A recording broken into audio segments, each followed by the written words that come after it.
Picture two children, both 10 years old, both studying the same subject for a school test tomorrow.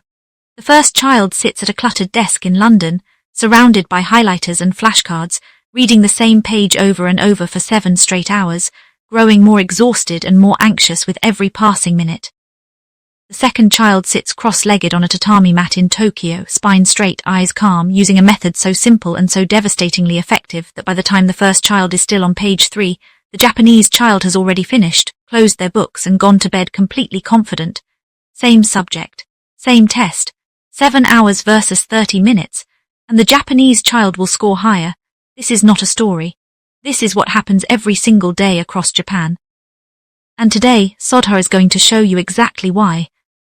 The secret starts with understanding how memory actually works inside the human brain, because almost everything Western education teaches about studying is completely wrong. From the time most children in Europe and America sit down to study, they do something called passive review. They read, they highlight, they reread, they copy notes, and they genuinely believe they are learning. But neuroscience tells a completely different story. Passive review creates what brain researchers call an illusion of knowing, the feeling that you understand something simply because it looks familiar. The moment that child closes the book and faces a blank test paper, the information evaporates, because it was never truly stored, it was only visited.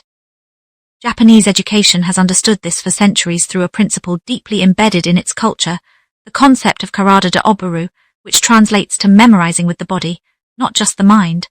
Japanese students are taught from their very first years in school that true memory is not created by reading. It is created by doing, producing, and retrieving.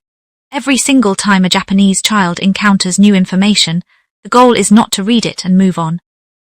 The goal is to immediately close the book and try to recall it from nothing. This single habit, ruthlessly simple, brutally effective, is the entire foundation of why Japanese students memorize faster, retain longer, and perform better under pressure than almost any other students in the world. The Western world has a name for this technique now. Psychologists call it active recall or retrieval practice, and the research behind it is so overwhelming that scientists at Washington University described it as the single most effective study method ever tested in laboratory conditions. A landmark study found that students who used active recall after reading retained 50% more information after 1 week than students who simply reread the material. But Japan did not need that study either. Japanese mothers have been sitting beside their children at homework time and saying one simple sentence for generations: close the book and tell me what you just learned, and that one sentence contains more educational wisdom than most Western curricula combined. But active recall is only the first layer of the Japanese memory method. The second layer is something called Hanpuku, the Japanese philosophy of meaningful repetition through precise spacing. In Western culture, when a child needs to memorize something, they repeat it over and over in one sitting, what brain scientists call massed practice, or more commonly, cramming. And cramming works beautifully for one thing: passing a test the next morning.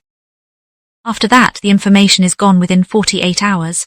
The brain treats crammed information as temporary and disposes of it almost immediately after the perceived emergency is over. Japanese education does the exact opposite. Instead of repeating information 10 times in 1 hour, Japanese students repeat it once today, once tomorrow, once in 3 days, once in a week, and once in 2 weeks.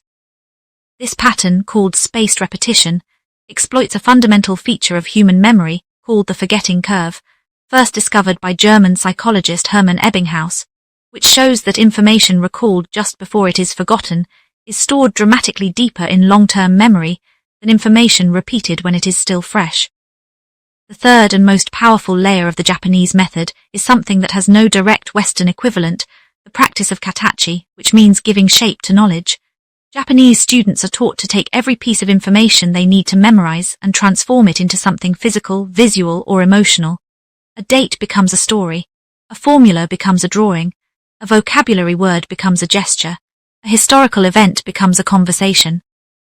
This process of transformation forces the brain to process information at what cognitive scientists call a deep encoding level, connecting new information to existing neural pathways rather than floating it in isolated, fragile short-term memory. When a child draws a picture of what they just learned, writes it as a tiny story, or explains it out loud to an imaginary friend, they are not wasting time.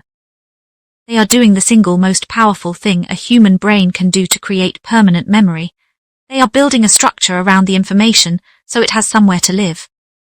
Now here is the part that will genuinely change how you think about your child's homework time forever.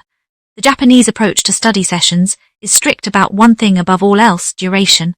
A focused Japanese study session for a primary school child is typically between 20 and 30 minutes, followed by a mandatory physical break. Not because Japanese children have better concentration, but because brain science confirms that the human prefrontal cortex, the part responsible for focused learning, operates at peak efficiency for approximately 20 to 30 minutes before cognitive fatigue sets in and retention drops sharply. Western children studying for 3, 4, 5 hours straight are not learning 5 times more. They are learning progressively less with each passing hour while believing they are working harder. Japanese parents know that 30 focused minutes of active recall, spaced repetition, and knowledge transformation produces more genuine learning than 3 hours of passive highlighting. And the test scores across generations prove it without question.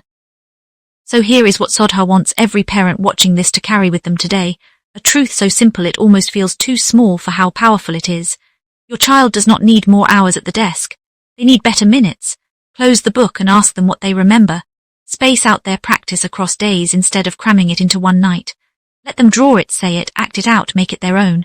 That is the Japanese memory method. That is Karada de Oboeru, Hanpuku and Katachi working together in perfect harmony. And the best part, the part that makes this truly beautiful, is that these are not tricks or hacks.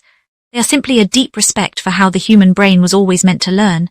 Japan knew it centuries ago. The science confirmed it decades ago. And you can start using it with your child tonight.